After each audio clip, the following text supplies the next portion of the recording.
We are glad on this occasion to celebrate our first General Assembly in 2015 at Rosa Mystica, where 90 congregations are represented, 90 regional or general superiors are gathered to reflect more on their vocation on this year of consecrated life, especially regarding leadership. We were founded as a congregation in 1828, that's over 200 years ago, which we are glad to celebrate the spreading of the merciful love of the Father to many who are distressed, many who are desperate, and wherever mercy calls, we respond. We are glad that we are also in Caritas Baby Hospital in Israel. We are in Ecuador, Argentina. We are in Kenya. We are in Sudan, both north and south. We are in Egypt for over 70 years. And we are in Kenya over 50 years. So we are looking forward with prosperity to spreading the kingdom of God wherever mercy will be required. Of course, given also the numbers, the religious vocations should come to our congregation. Otherwise, I'm very grateful for being given the chance to serve the sisters in Kenya and to serve the church.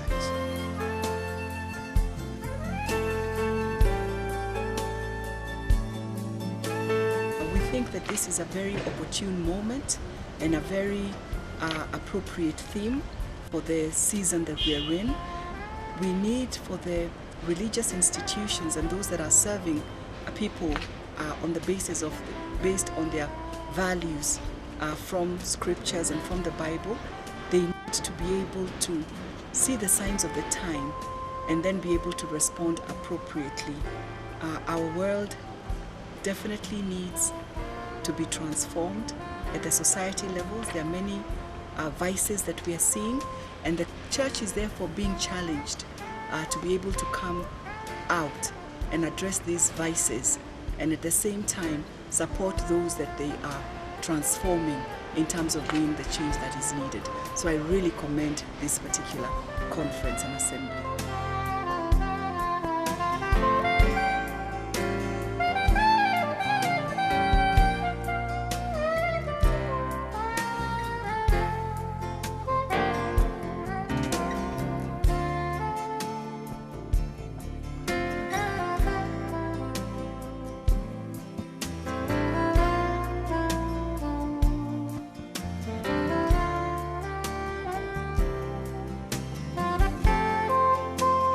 So what we're going to do is just look at some suggestions of how to deal with conflict. And we're going to use a model that was developed by one of my former directors called Sisterhoods. And he says, because of our upbringing, all of us here come from different backgrounds, different nationalities, different ethnic groups. We are at least one gender, other than the few men who are in the room.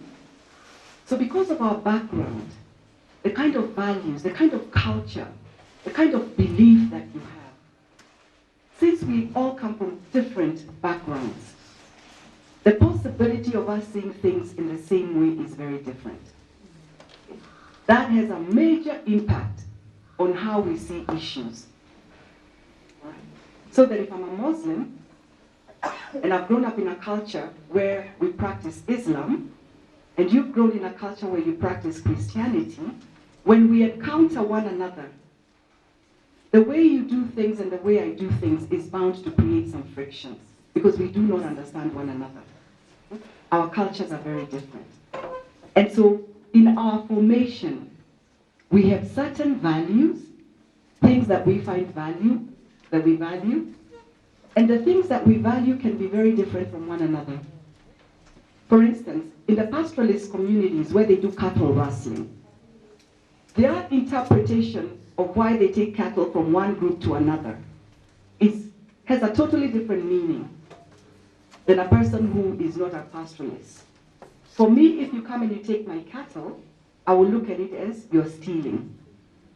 In the pastoralist communities, I come and get cattle from yourselves because I need to marry, okay? And in order to marry, I need to have cattle. So I come and I take cattle from you this time around. Next time around, I'll come and take cattle from yourself.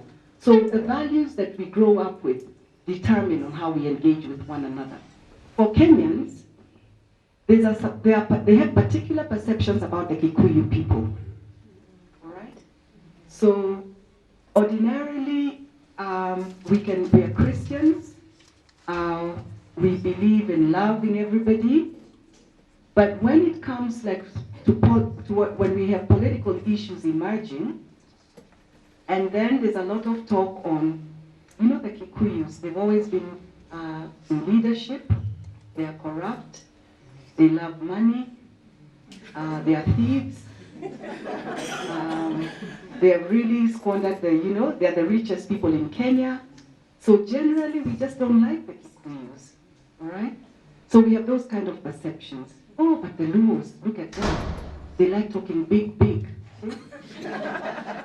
They are just interested in, how they look. Like you look at Father Elias, he just wants to dress properly, drive a big car, say, I'm Reverend Dr. Elias Omondi, So generally, Luos just think big and want to give an impression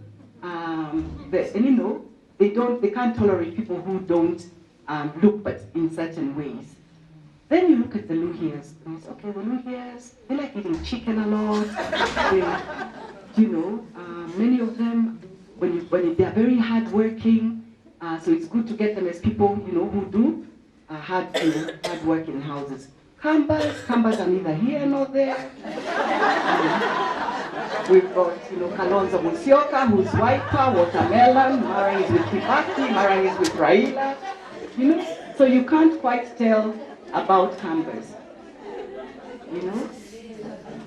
Then, you can move from ethnic identities, then you think, oh, Maasais, those can only be security guards, watchmen, That's all that we know.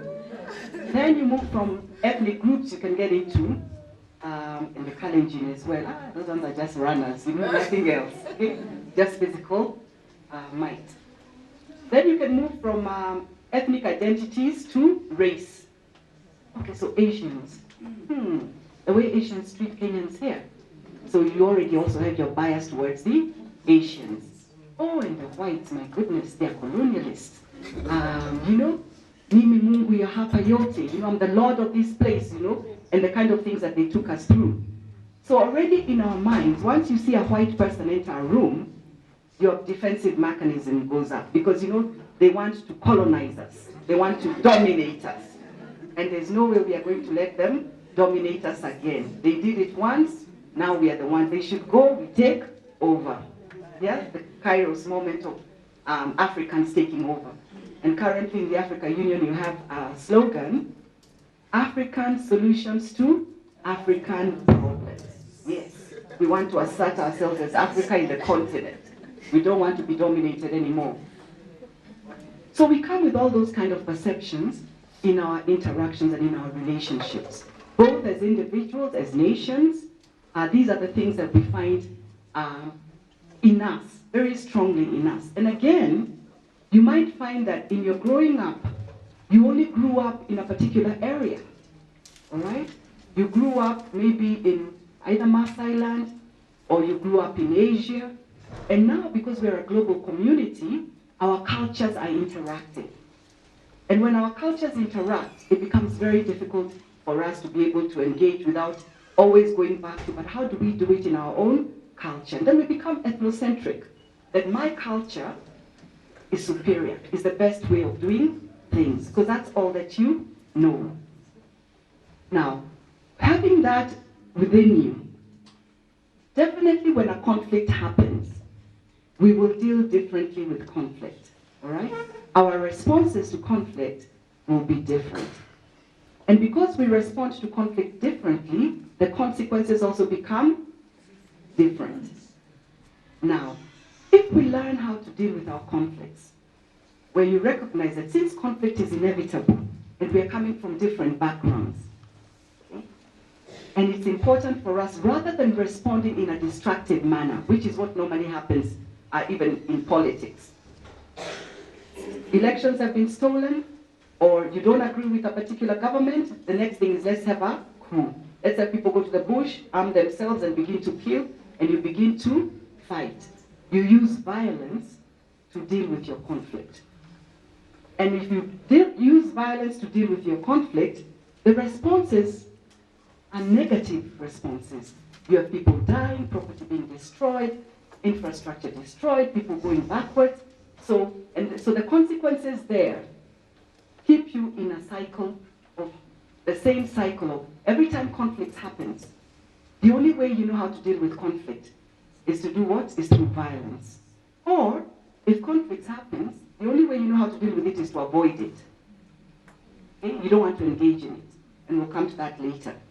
So here what we're basically trying to say is, if a conflict happens, and since we know conflict is inevitable, what we need to do is to learn how to deal with conflict and to see it as an opportunity to get to the next level of how we interact with one another. So we use conflict as an opportunity to ask ourselves, why has this conflict happened? Did I hear my supervisor right? All right? What exactly are they trying to say? Can we look at this? Can I look at it from their perspective? All right? It's painful, it's difficult, but we've got to acquire the skills and the knowledge to know that every time a conflict happens, it's important that we respond in a positive and a constructive way by analyzing it and then seeing, do I have stereotypes in me that really I'm using to deal with the conflict?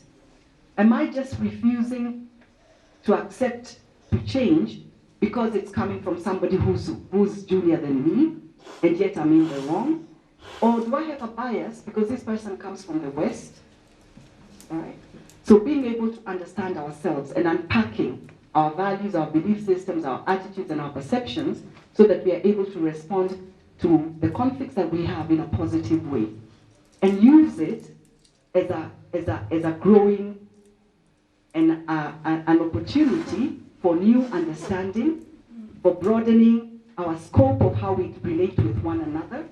So we use it as a positive springboard to help us enlarge our scope and therefore get new values, new beliefs, new attitudes and new perception, where I no longer will interpret a conflict through the lenses of ethnicity. But I will look at people and say, this is an individual. Okay, yes, they come from this ethnic group, but they are an individual. This is a nation. This is somebody from the West, is an American, is a British, is from Spain. But I'm dealing with them not through the lenses of them coming as a British and the biases that I have, but as an individual who I want to understand and therefore resolve our conflict so that we can be able to move on to the next level. Within the congregation, we are also trying to adopt a new culture through the constitutions, through the formation, so that by the time the person really gets used to our ways of proceeding within the congregation and through the formation process, we believe that there are certain things will be standard. And there will be certain values and attitudes which will have changed or have been adapted into religious life. If it was common for the person to eat alone in a family, that's okay. But then you're being told that, well, in the community, we make an effort to eat together. Or if it's about the use of the common facilities that we have in the community, we share them. One of our Jesuit friends was giving us his experience of living in Moshi, where there were 4 members, but one was really convinced about poverty. And so we knew that Mama Trufonia is so poor, has 3 kids, and needs to take her kids to school, but there's no food. So sometimes the person in charge of taking care of the community in terms of doing the shopping comes and finds the sugar is gone. Then you realize also the cooking flour is gone. Because Mama Trufonia needs food. You people you don't realize the kind of life you're living here. There are people out there who don't have 3 meals a day. You say, but Father, is it easier to live